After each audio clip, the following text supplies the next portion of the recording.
Hi and welcome to another weekly blues short on Cigar Box Guitar. So I'm Sean from Coda Guitar, and this is the fifth and final one in a series of shorter lessons looking at using a slide. So they're designed for beginners, maybe intermediate players, just looking at different really useful sort of key areas of technique which hopefully can be combined together to help you tackle like more fuller and more difficult songs.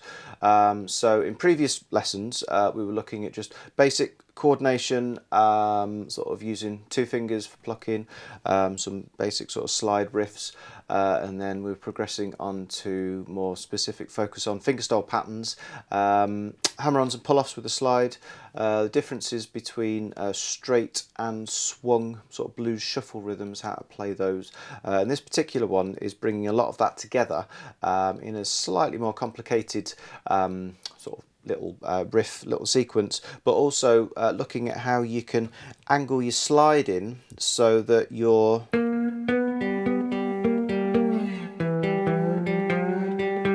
playing, you can focus specifically on notes on the middle string, but angle so that you're not catching string one underneath. Okay, so we'll get into the riff in a minute. Let's just check we're in tune first. So we've got low G, middle D, and high G. Okay, so straight away we're going to take that angled approach with the slide. So what we need to try and do here is I'm sort of using the end of the slide roughly, and I'm just resting on this middle string, and obviously I'm lifting the angle of the slide up so that I'm able to allow string one to ring out underneath.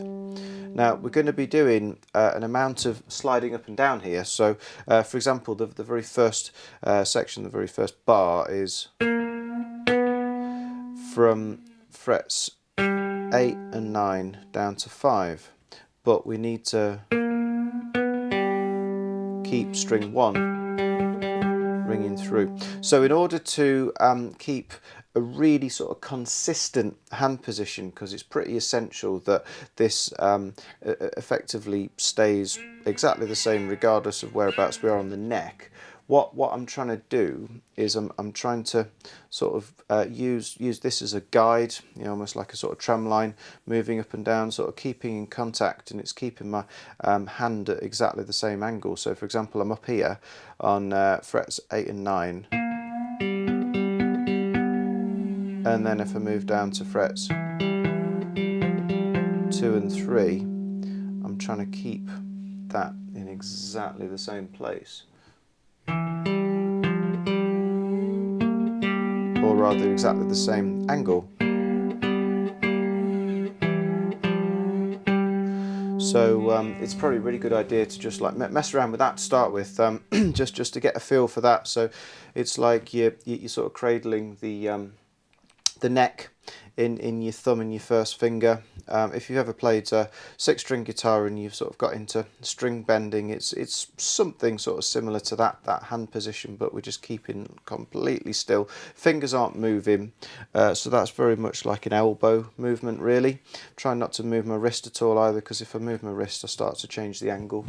So it's the elbow moving up and down, or moving from the elbow, so the forearms being moved like that.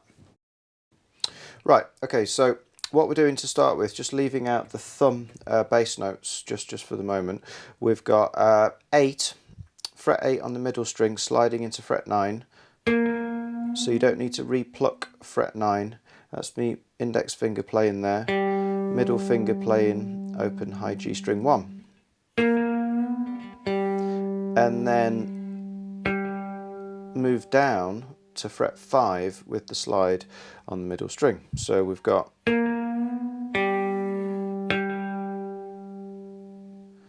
and then the next bar, same angle, I'm going to do the same trick, slide from 2 to 3 without re-plucking fret 3.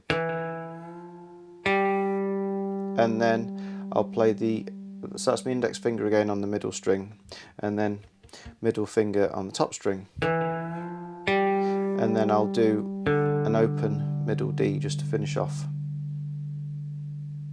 Another thing talked about with basic slide technique is sometimes you can you can rest on the string behind the slide.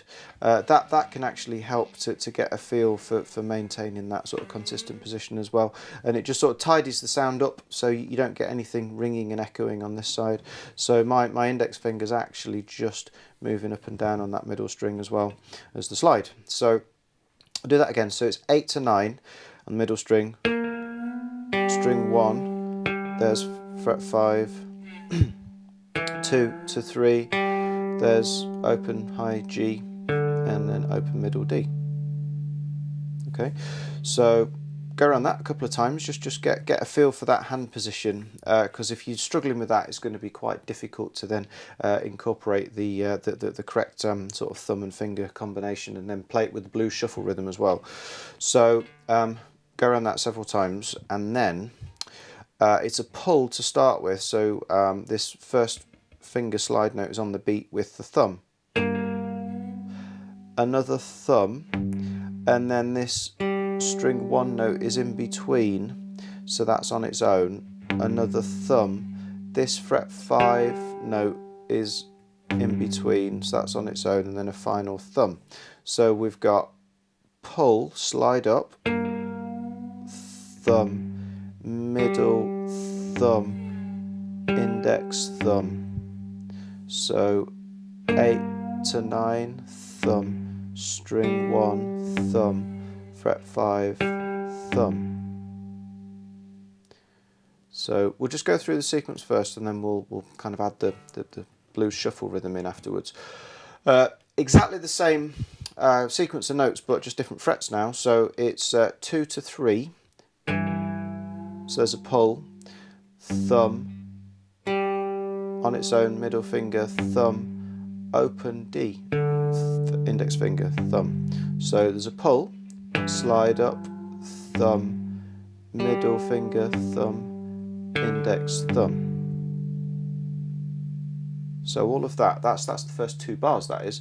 So we'll just try that one more time. So we've got pull, fret 8 to 9, fret 5, and then 2 to 3. I'll do that again.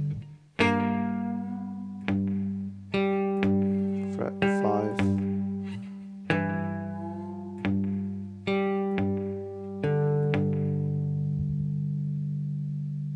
Okay. The next bit's probably easier, to be honest, because we're not having to angle in on this middle string. So we're just going to be covering two strings, the D and the high G, like we did in the first weekly short lesson. A pull, so that's all of the strings together, 2 fingers and a thumb, thumb, in between on fret 5. So I did 2 pulls, and then I'm sliding up as I play the thumb on its own, and then re-pluck on its own, and then a thumb. So that's the 3rd bar, and then the 4th bar is just playing notes on the slide notes on the top string. So I can sort of angle back the other way slightly, not so much that I catch the frets, but just enough so that I'm clearing and I'm not now covering the middle string as well. So this is a pull, slide up, middle finger, 3 to 4, and then open, open.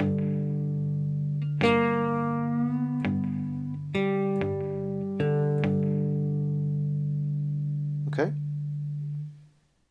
So I'm going to play bars 3 and 4 here. So we've got 2 strings covered by the bar, the slide, sorry. So it's pull, thumb, fret, and then just 1 string,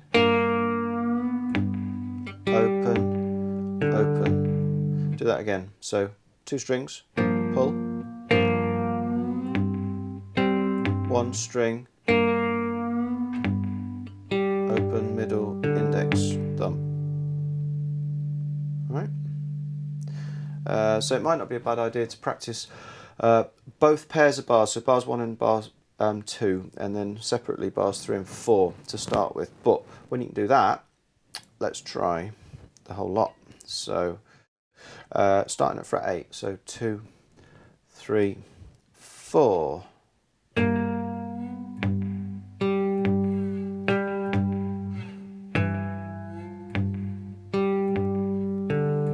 Cover 2 strings.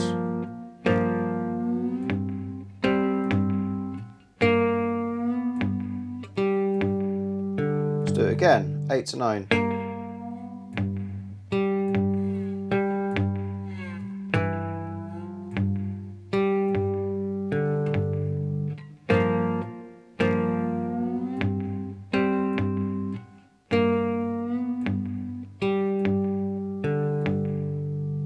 Okay. So I was playing that with the swung rhythm. So if you're able to just match that up, then you are playing it with the swung blues shuffle rhythm, which is basically the first note, which is the thumb, is longer, and the fingers in between are shorter. Therefore, so you get like a sort of horse trot, uneven, kind of slightly lazy, because the second note comes in a bit later. It's got a lazy feel. But again, check out the fourth lesson for more detail on that. That was quite slow. I'll just go around that one more time, just a little bit faster, just so you can hear that maybe the shuffle rhythm a little bit more clearly. So 1, 2, 3, 4.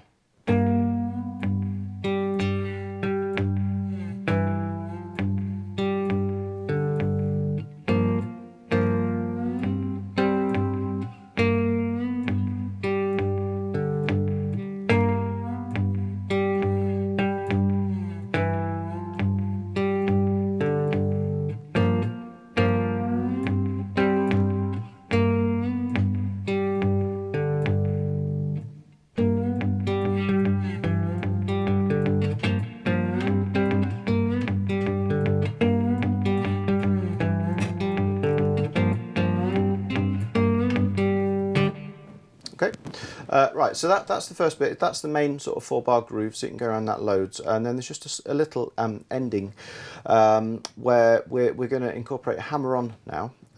So I'm actually going to play the middle string, and I'm just going to like do a little tap down on to just directly above fret 2 with the slide. And then I'm going to move up to fret 3 and then fret 5. So what I need to do is I need to tap down with that same angle again, so that I'm not interfering with string 1, because we're going to play this as well. So it sounds like this.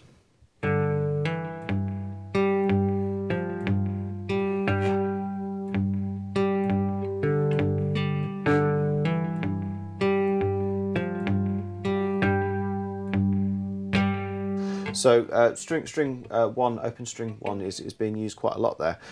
So we've got to approach that with the correct angle right from the word go, and then it sort of makes it manageable. You're not having to, you know, kind of like struggle to get into position later on halfway through the riff. So get that same sort of tramline type position that you were using earlier on, and it's a pull, so 2 open strings, so thumb and index, and then hammer on, and then thumb, middle finger, thumb, slide, move the slide up to fret 3.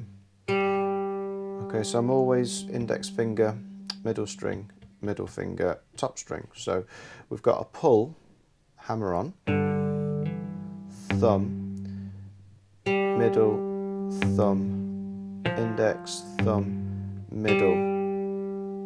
Do that again. So we've got hammer on, thumb, middle, thumb, index, thumb, middle. and then going up to fret 5 on that middle string. Pull, middle string open, and then open D with your index finger to finish off. Pull, middle, index. Okay, so all of that sounds like this. So pull, hammer on, middle, string 3, fret 3, sorry, and then fret 5, pull, middle, open D. I'll do that again.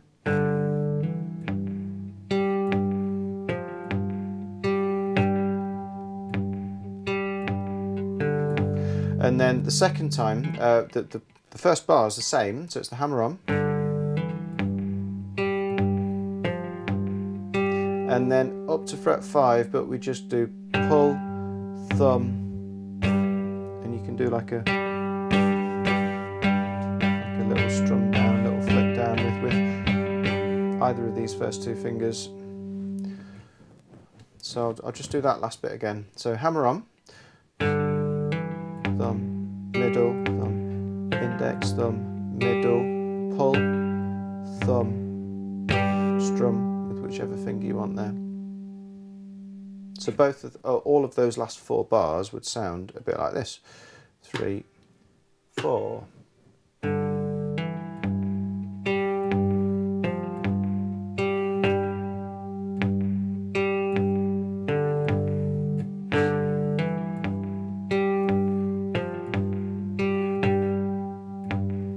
Strum. Do it again.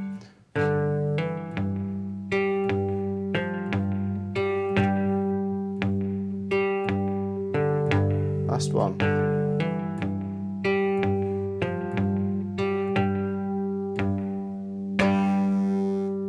Right. So 2 4-bar loops. Definitely make sure you can play both of them independently, but let's try and combine both of them now. So keep it dead slow, and each of them 2 times. Okay. So here we go. So 1, 2, 3. Fret 8, middle string.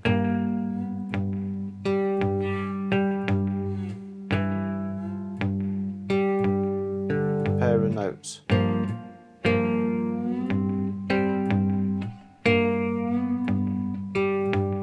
Again.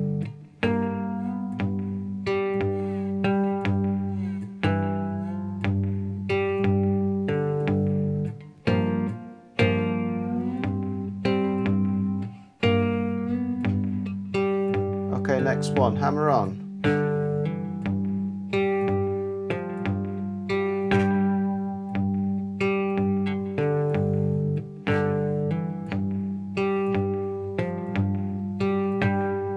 And strum. All that again, hammer on.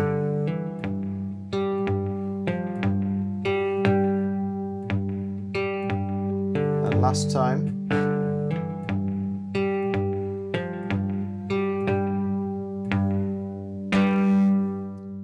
So like I was saying, all of that's got that swung blues shuffle rhythm to it, so a little bit faster it might sound like this. So 1, 2, 3, 4.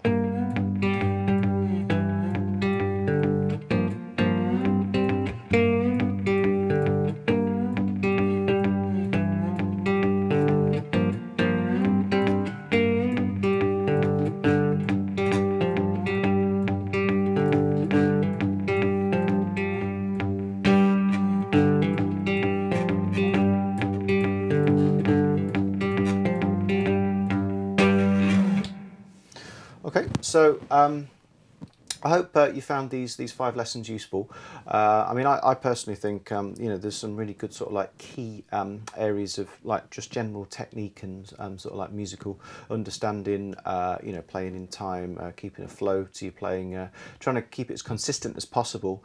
I was talking about that with the finger picking patterns. You know, all of this is really useful because what you'll often find is the actual songs that you're playing will be quite repetitive, and quite, you know, long stretches of them might not be that sort of technically demanding, but you've got to make it sound good all the time. So just being able to keep a flow going, keep a groove going is really useful. And what we're going to be doing for the next few lessons is we'll be doing a similar thing, sort of like shorts, but we'll be just looking at like fretted sort of technique. Maybe bring a few chords in, a few riffs and things like that. And if you like this content, then please subscribe to the channel, and we'll be dropping loads more videos throughout the rest of this year. So keep plucking, and we'll see you here again soon on Coda Guitar.